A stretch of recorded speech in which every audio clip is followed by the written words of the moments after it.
Alright, let's continue from where we left off in the last episode. In the previous episode, we mentioned the renowned international affairs expert and senior advisor on China, Dr. Kissinger, who let out an astonishing sigh. This reaction is quite understandable. In the past few episodes, we've made it clear that the strategic layouts and responses we implemented between 2021 and 2022 fully showcased the art of war. For a centenarian like Kissinger, he believed that such a strategic master had only existed once on this planet, Chairman Mao. In fact, many people admire Chairman Mao. Take myself, for example. With my accumulated knowledge from reading extensively for over 20 years, I can say that history has had many strategic masters, but none can truly be compared to Chairman Mao. This is true whether we look at Chinese history or world history. Why is that? Before the founding of the People's Republic, Chairman Mao changed China's historical course. After its founding, he changed the course of world history, and he didn't change it unintentionally. He shaped the world like molding clay into a form he envisioned. This level of power is incredible. To Westerners, only God can achieve such things. While I admire Chairman Mao, I am not well-known and certainly not a world-class figure, so my admiration may not be very convincing. But Kissinger's admiration for Mao is a different story. After all, he is Kissinger, a global top-tier figure. Now, some may ask, how can Kissinger be considered top-tier globally? Wasn't he just a U.S. Secretary of State for a while?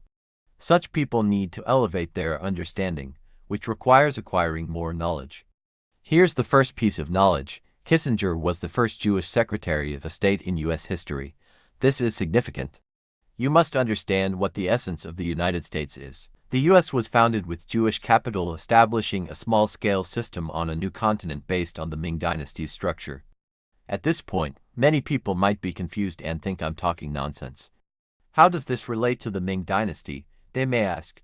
This is quite complex. In one of my earlier articles, titled Is America Really Strong?, I explained that the U.S. is essentially a company dressed in the guise of a nation, established by Jewish capital. The real shareholders behind this company are the Jewish capitalists, equivalent to the emperors of the Ming Dynasty. During the Ming Dynasty, the emperor rarely attended court sessions for decades, yet the country remained orderly. Why? Because of the existence of the Grand Secretariat. The Grand Secretary is akin to the U.S. President. In the U.S., you can criticize the president all you want. It's no big deal. In fact, doing so can make you seem cultured. In the Ming Dynasty, criticizing the government's policies meant criticizing the Grand Secretariat. But would you dare to criticize the emperor directly? If you said, the emperor should die, the imperial guards would immediately take action, and you'd disappear. Isn't this similar to the U.S.? In America, if you dare to insult Jewish people, you could disappear instantly. The two political parties in the U.S., the Republicans and the Democrats, are just like the Donglin Society and the Eunuch Party of the Ming Dynasty. The two parties bicker and vie for the position of the Grand Secretary, but all policies and military actions must be approved by the chief eunuch or they won't pass. In the U.S., this chief eunuch is called Congress, which is controlled by Jewish capital. Therefore, the real rulers of the country are the Jewish capitalists, the emperors who don't attend court. What about the Department of Defense? It's like the Ming Dynasty's imperial horse administration, in charge of all military affairs. Why? Because the U.S. Secretary of Defense must be confirmed by the Senate and cannot be an active military officer. Otherwise, the emperor would feel threatened. The FBI is like the Imperial Guards, and the CIA is like the Eastern Depot. The two intelligence agencies check and balance each other. Why is the FBI like the Imperial Guards? Because the FBI has law enforcement powers, while the CIA does not. The CIA is an intelligence agency primarily responsible for reporting to the emperor, and in many cases, it operates independently of the president, providing information to Congress, the emperor's chief eunuch. When you look at this system, you'll find that the U.S. essentially borrowed its structure from the Ming Dynasty, just rebranded it. Many people might be at a loss after hearing this, yet still might not believe it, asking, how could the U.S. have copied its system from the Ming Dynasty? That doesn't make sense. Well, the U.S. was greatly influenced by the Freemasons when it was founded. This claim is neither shocking nor new, even Americans acknowledge it. For example, in Hollywood movies, There are multiple references to this.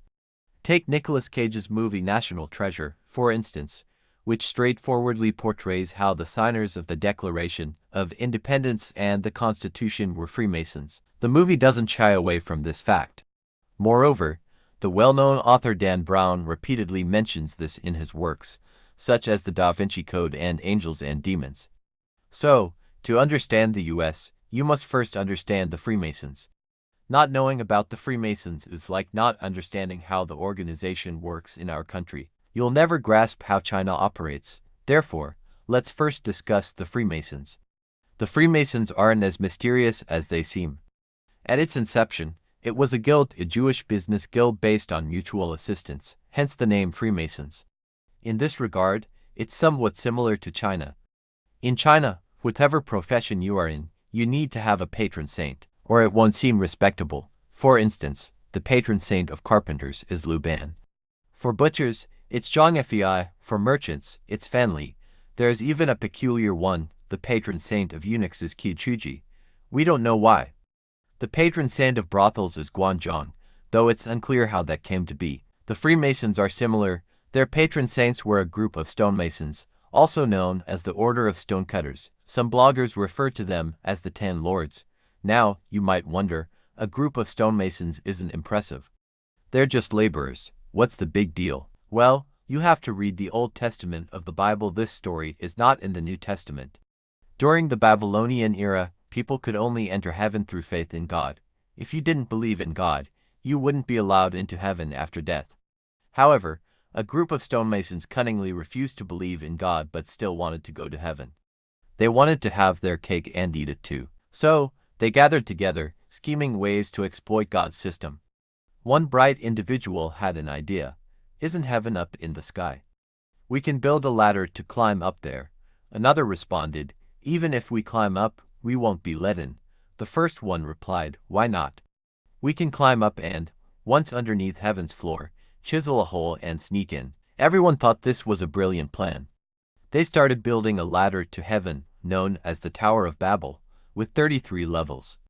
The leader of the stonemasons climbed to the top of the tower and used a chisel to break through heaven's floor.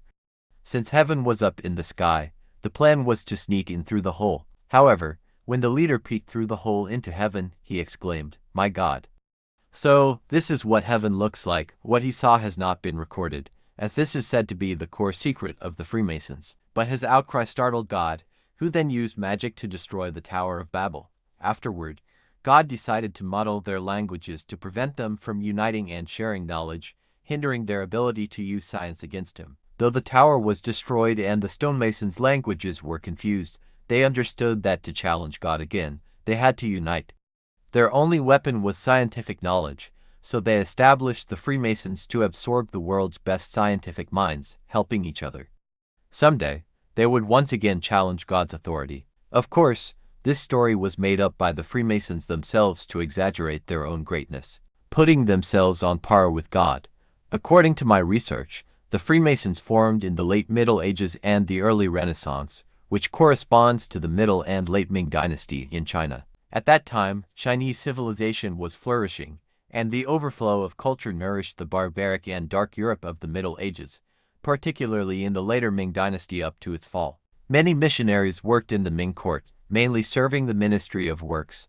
These missionaries took many copies of the Yongle Encyclopedia back to Europe, which brought advanced science and technology into the continent, such as Tianlong Kai Wu, the exploitation of the works of nature, and Mengxi Baitan dream pool essays. Among them was a book called Denzi Cheti Shuo, which included detailed methods and diagrams for building a steam engine. This book, Denzi Cheti Shuo, was a published edition, meaning it was publicly distributed in the 6th year of the Tianji Emperor, which corresponds to 1627 AD, published in Beijing. The author of this book was Wang Hu from Jinyang County, Shaanxi Province. This genius scientist had held various positions, such as Inspector General, secretly investigating military affairs in Liai. He shared a common experience with another genius scientist of the Ming Dynasty, Su Guangqi. Both were constantly surrounded by Jewish missionaries like Giulio Aleni and Johann Adam Schall von Bell. It seemed that these missionaries purposely approached them to take their knowledge back to the West. Additionally, Denzhi Chetiyushuo also contained blueprints for manufacturing a hydraulic automatic spinning machine, which was the prototype of the spinning jenny. 50 years after this book was published, French physicist Denis Baupin created the first working model of a steam engine, which was identical to the steam engine depicted in Denzhi Chetiyushuo. Later, James Watt improved this steam engine, leading directly to the outbreak of the Western Industrial Revolution. In reality, the primary role of the Freemasons at the time of their establishment was to transport knowledge. That's what they did. Some of the key figures in this knowledge transport were the famous Ming scientist Su Guangqi's assistants, Matteo Ricci and Johann Adam Scholl von Bell, both of whom were Freemasons. These two individuals served long-term in the Imperial Library when Yuan Pavilion under Su Guangqi to obtain first-hand materials from the Yongle Encyclopedia. In fact, they were both Jewish.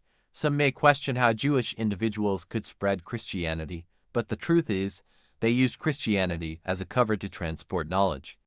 Why do I say they were Jewish? Ricci discovered descendants of Jews in Kaifeng at that time, even finding copies of the Hebrew Pentateuch. If he weren't Jewish, why would he care about such things? He even took these copies of the Pentateuch back to Europe. This copy later became an important document that enabled Israel to revive the Hebrew language after its establishment. In fact, it was brought back from Kaifeng, Hunan, and retranslated. From this, we can see that the early Freemasons were essentially a Jewish chamber of commerce aimed at economic interests, mutual protection, and collaborative success. They also harbored a restoration sentiment for the Jewish nation, but their main focus was commerce. In the mid-18th century, wars constantly erupted in Central Europe. Austria expelled Jews from Bohemia, and Eastern Europe continued to massacre Jews. Consequently, Jews began seeking a stable place to live on the European continent, with Britain becoming the most ideal immigration destination. Typically, if one Jew settled in Britain, their entire family would soon follow. Thus, the Freemasons rooted themselves in Britain. The scientific and technological knowledge that had flowed out of the Ming dynasty was first introduced to Britain by Freemason members, which is why Britain was the first to experience the Industrial Revolution. Through this revolution, the Freemasons accumulated vast wealth, including the famous Rothschild family. Meyer Rothschild's father, Moses, was a traveling goldsmith and money lender. Moses spent his days taking others' gold, crafting it into jewelry, or minting it into coins. Due to his good reputation, people felt secure leaving their gold with him.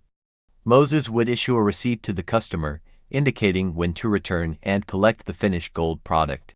At that time, many receipts circulated in society as currency, and everyone recognized them. Moses soon realized that he could create notes by writing amounts on pieces of paper, transforming them into representations of gold ingots, or even mountains of gold. However, he knew that issuing too many receipts could lead to trouble if people demanded their gold back all at once. Therefore, he kept a balance by secretly making fake receipts and lending them out to earn interest. This was risk-free and highly profitable, marking the origin of the financial industry. Hence, financial originally referred to melting gold, making Moses the forefather of modern finance. This story is lengthy, so I'll touch on it briefly here. Moses had several outstanding sons who excelled in finance, eventually controlling the Bank of England and the issuance of British currency. Even Napoleon became a pawn in their hands.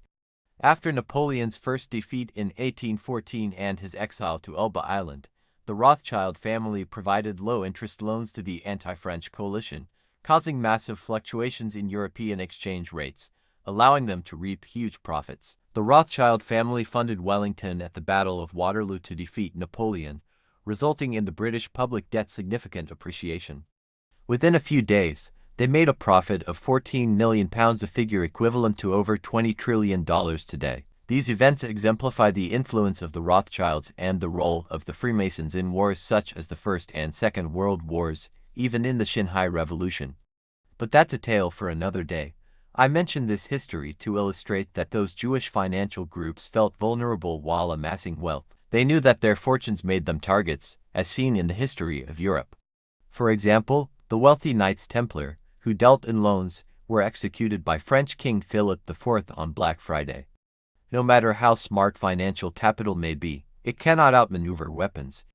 As Chairman Mao once said, political power grows out of the barrel of a gun. When the Freemasons settled in Britain during the Age of Exploration, they ventured into the Americas as a backup plan, launching the Mayflower in 1620 with 102 people aboard, of whom 67 were Jewish merchants. These 67 merchants signed the Mayflower Compact, laying the foundation for the Plymouth Colony's self-government. This event is often romanticized as the seed of American democracy and freedom, but it was actually the Freemasons setting up a branch. America's establishment was essentially an effort by European Jews to avoid putting all their eggs in one basket. The little venture turned into something formidable, and they eventually shifted their focus there, especially after incidents like the Dreyfus Affair in France and anti-Jewish events in Russia.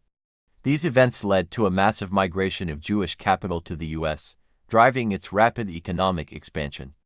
This history of capital migration is vast, but I'll keep it brief. Remember the timeline. The Mayflower sailed in 1620, and it wasn't until 100 years later that the United States formally formed. Even then, European Jews hadn't fully moved over until the 19th century. Take a closer look at Kissinger. He is a Jewish capitalist mogul, a representative sent by the true power behind America. When he first came into the spotlight, he served as Secretary of State. However, there's more to him. He also holds the status of a 33rd degree Freemason. Do you remember the story I mentioned earlier about the Tower of Babel? The tower has a total of 33 levels, so being a 33rd degree Freemason means being at the highest level. Look at his status, it's certainly more significant than mine. Therefore, his evaluation of Chairman Mao represents the viewpoint of the most powerful Jewish capital in the world. How did our chairman inspire such deep-seated fear in this immensely powerful Jewish capital? Even 50 years after Chairman Mao's passing, he could still startle this 33rd degree Freemason into exclaiming, "Could he be coming back?" We will delve into this in the next section.